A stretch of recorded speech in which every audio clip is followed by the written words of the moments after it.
Welcome, dear friends. Here we are with another study of the book Courage, brought to you and I by several spirit authors through the blessed mediumship of Francisco Cândido Xavier. What a blessing to be here with you every Thursday morning at 8 a.m. Eastern Standard Time. And today we'll be talking about, excuse me, I'm missing one thing here. The message today is renewal and preparation, but it's from the Spirit Emmanuel. So today we continue our studies of this wonderful book that brings to you and I many, many teachings from the different spirits. Today we're blessed with the teachings of Emmanuel. So here we have Emmanuel says, the man on earth prepares himself through education so that he or she is able to acquire certificates of competence, organizes adequate planning in order to ensure an administrative efficiency, develops the economical system, immunizes him or herself against illnesses, administers achievements.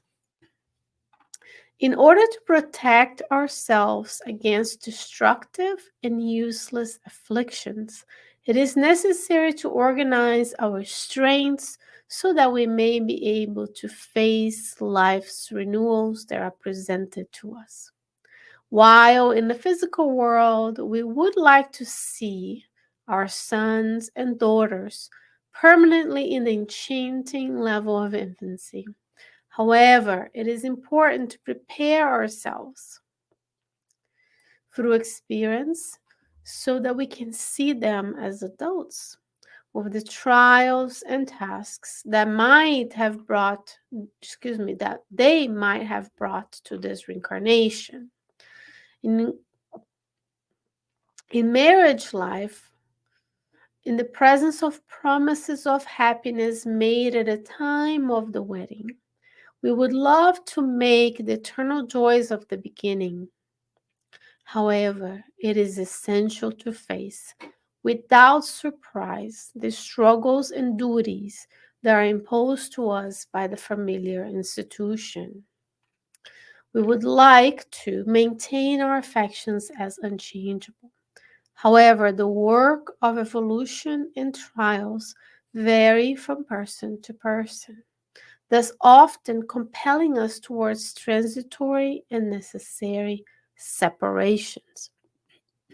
Very often we are distraught at the death of a beloved one, but according to the laws that govern us on earth, the exit of the physical vehicle is different from each one in particular.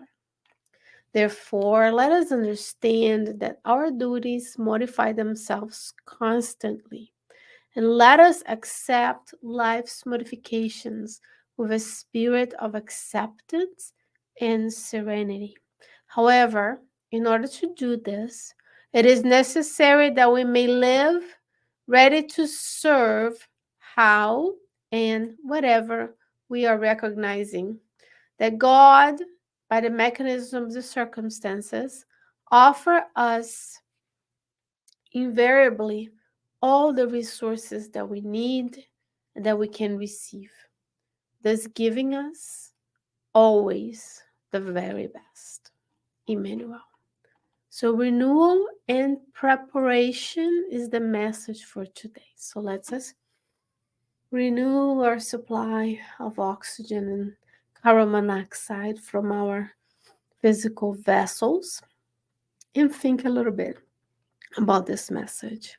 This morning we've been invited to be here by the many forces that allow us to be here.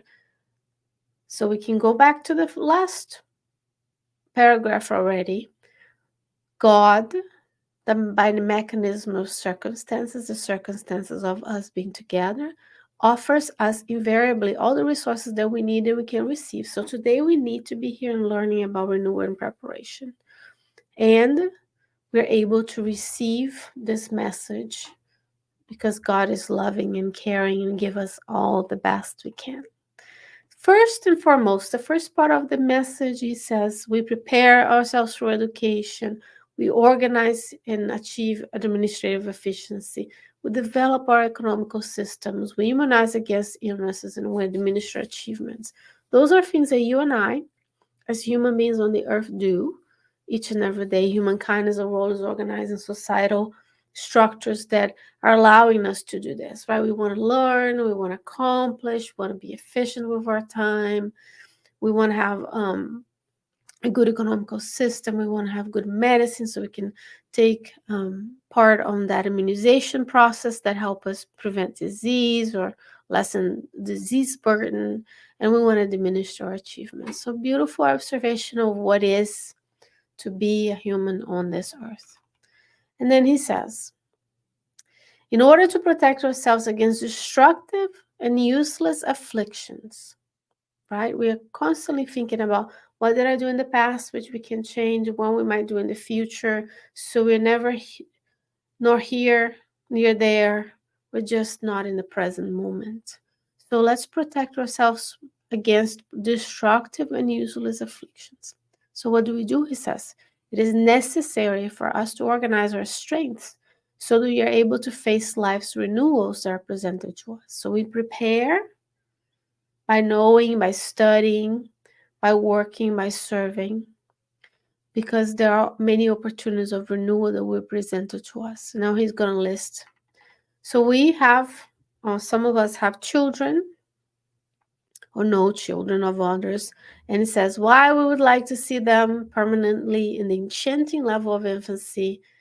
It's important to prepare ourselves so that we know we can see them as adults with the trials and tasks that they may have brought to reincarnation. So when our family members, those entrusted to us by God as children, as aunts and uncles, right, nephews and nieces, they will become adults, hopefully. They'll be blessed with a long life on this physical body, but they might be experiencing trials and tasks.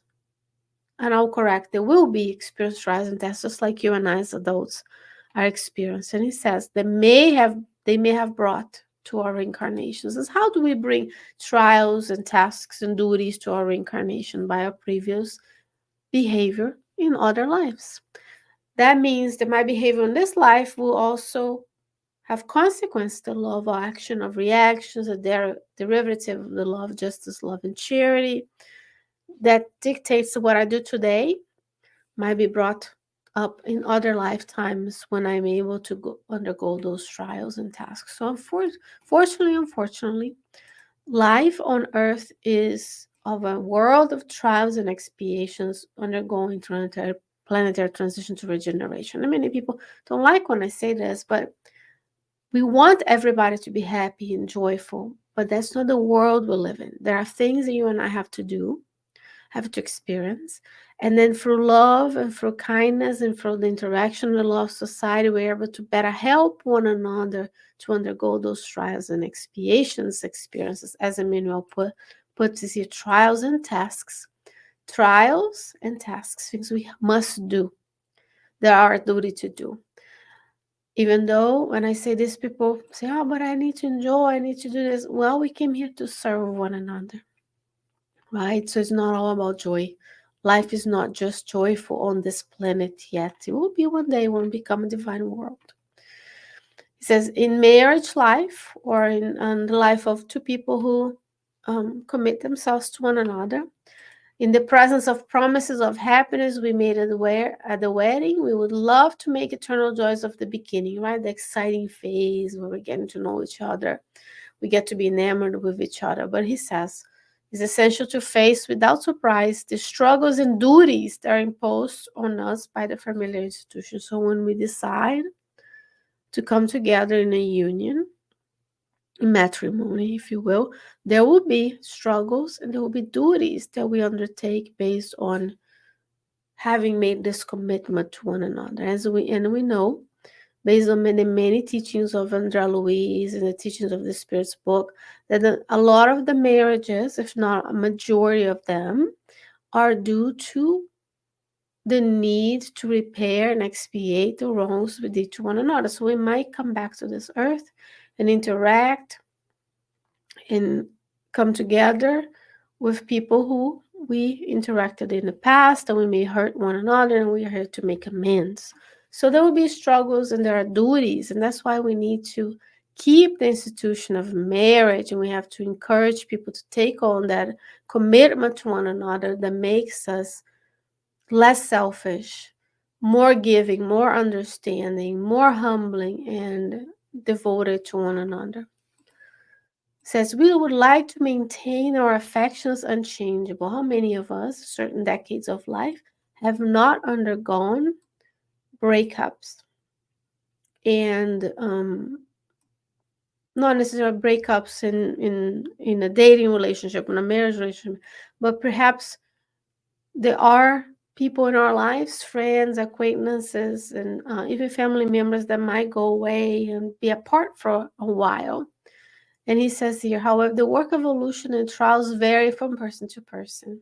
We learn in the Spirit's book, in the section between item 100 and questions and answer 113, there are different levels of spirits on the earth. You can go there and find yourself in the many categories and see how the evolution of spirits occur.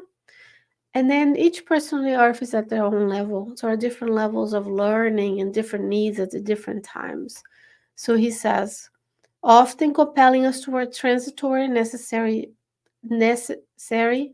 separations. And remember, he used the words transitory and necessary. So maybe we'll rekindle that relationship in this life later or in another life or many lifetimes to come, but we'll come back to that relationship.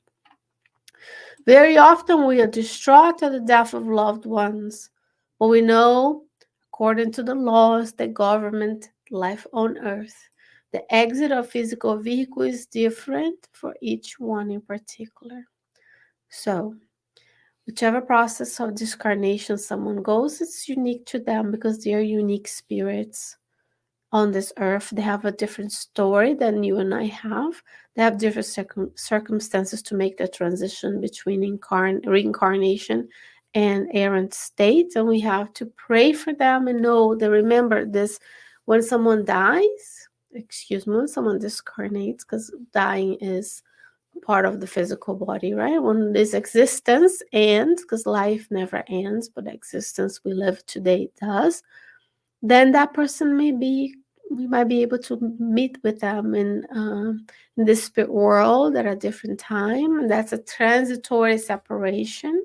And if we are united by the laws of love, then we might return together in different circumstances, even collaborate while they are in the spiritual realm. See the book Life Goes On by Andrea Louise, for example. Many different examples of this interchange and the continuation of family members to help the ones who are left and the reincarnated on the earth. Let us understand that our duties modify themselves constantly. So what we are supposed to be doing here today, which is loving and serving others, but our duties in this physical life may be changed. My duties today as a human being are different than the duties I had when I was a teenager, so on and so forth. And he says, let us accept life's modifications. How? With a spirit of acceptance and serenity. So whatever is happening to us, it's transitory, it shall pass. However, in order to do this what? Accept everything with a spirit of acceptance and serenity. It's necessary that we may live ready to serve now, however and whenever we are. Recognizing that God, by the mechanism of circumstances, offers us what? All the resources that we need. So wherever we are, we have what we need. And that we can receive, right? We only receive that of what we can use. Otherwise, that would be wasteful. God does not do anything in this world that is wasteful. thus giving us always the very best. So God is constantly providing to us through divine providence. It's up to you and I to grow in a way that allows us to use those resources, knowing that's what is best for us at this given moment. So let us feel renewed. Let us feel prepared to undergo any of the things we have to undergo in this life, knowing that God is with us through the presence of the loving spirits that guided you to be here with us today, for the undeniably loving relationship that we have with our guardian angels who are there to support us 24/7, through the many spirit relationships and incarnate to incarnate, incarnate to discarnate relationships that we have, the visible and invisible hands that guide us each and every day. God is with you while Jesus is at the helm. Dear friends, that's it for chapter 47. God willing, I'll be back with you another time next week with another chapter of the book Courage. Until then, make sure you like, share, subscribe, interact with the content in a way that may be relevant to you and others. And I'll see you next week. Bye bye.